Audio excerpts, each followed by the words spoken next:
Serville. La parole est à Monsieur Jean-Jacques Vlody pour le groupe SRC pour 5 minutes.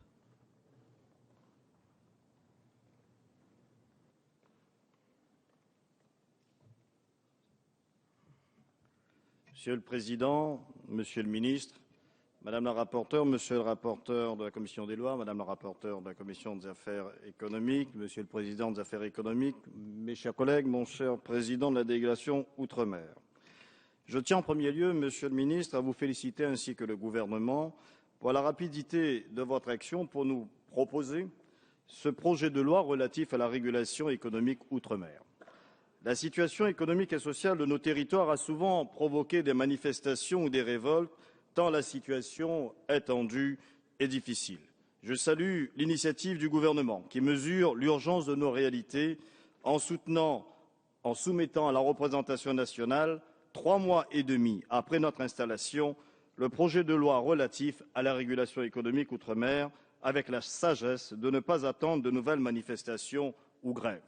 Souvent, les députés déplorent, et ça a été l'occasion de quelques-uns avant moi, et j'en fais partie, les procédures accélérées qui nous laissent peu de temps pour étudier ce texte. Mais dans ce cas précis, la nécessité de faire en sorte que le quotidien de nos concitoyens s'améliore nous oblige à agir rapidement. Les Ultramarins et les Réunionnais en particulier ont assez souffert du manque de considération de leurs difficultés par les gouvernements précédents. Avec ce texte, le gouvernement montre aujourd'hui que cette période est bel et bien révolue. Mes chers collègues, ce projet de loi est indispensable et répond avec pertinence à la situation de nos territoires. L'insularité, l'étroitesse des marchés, l'éloignement par rapport à l'Hexagone, un manque d'investissements et de capitaux à disposition, tout cela concourt à ce que les marchés des régions ultrapériphériques génèrent des situations structurelles de quasi-monopole ou d'oligopole. Dans un tel contexte, la supposée concurrence livrée à la seule loi des marchés est bien souvent faussée et des cas d'entente illicite ont déjà été sanctionnés par l'autorité de la concurrence. Nous savons donc que les conditions d'une saine concurrence ne sont pas toujours réunies ou peuvent souvent être détournées. Il est par conséquent indispensable d'introduire une régulation spécifique des marchés sur ces territoires. C'est le sens de ce projet de loi. En d'autres termes, et cela peut paraître paradoxal, si l'État doit intervenir sur les marchés ultramarins, ce n'est pas pour encadrer la concurrence, ce n'est pas pour la limiter, c'est bien pour qu'elle puisse tout simplement avoir lieu et jouer son rôle qui, on l'espère, permettra la baisse des prix de vente aux consommateurs. Le gouvernement a bien compris qu'il fallait sortir de ce cercle vicieux de la vie chère. Les pouvoirs publics ont donc le devoir d'une vigilance accrue. Il faut pour cela leur donner un arsenal législatif leur permettant d'agir plus efficacement. La réalité des situations de nos territoires n'est plus tolérable, non seulement pour ceux qui y vivent et subissent la cherté de la vie comme une fatalité, mais aussi pour notre République, qui ne doit plus accepter qu'une partie de ses concitoyens soit prise en otage par des fournisseurs ou des distributeurs qui les étouffent par des prix exagérément élevés.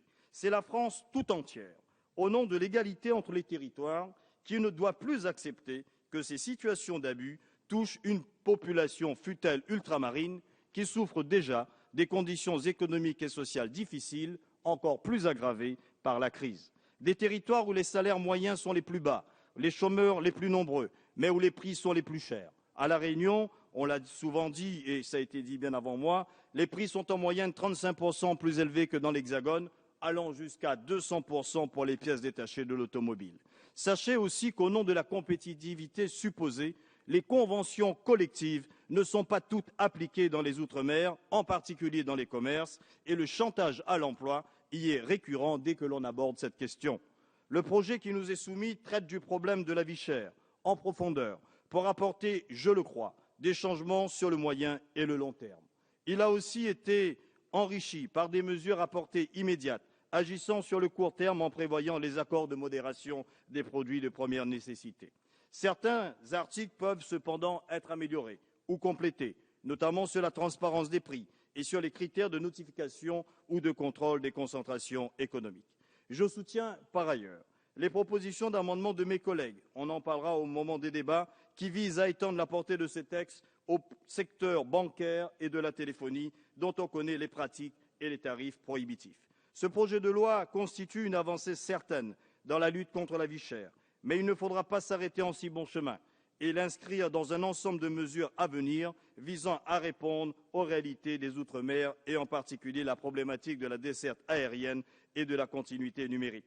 Dans le même esprit, j'appelle de mes vœux la mise en place d'une loi d'orientation agricole pour les Outre-mer et avec l'ensemble des députés ultramarins, je serai bien évidemment extrêmement vigilant sur le maintien des dispositifs de défiscalisation qui est fondamental pour le fonctionnement de nos économies insulaires. Monsieur le ministre, mes chers collègues, je vous remercie de votre attention. Merci, Monsieur Vlody.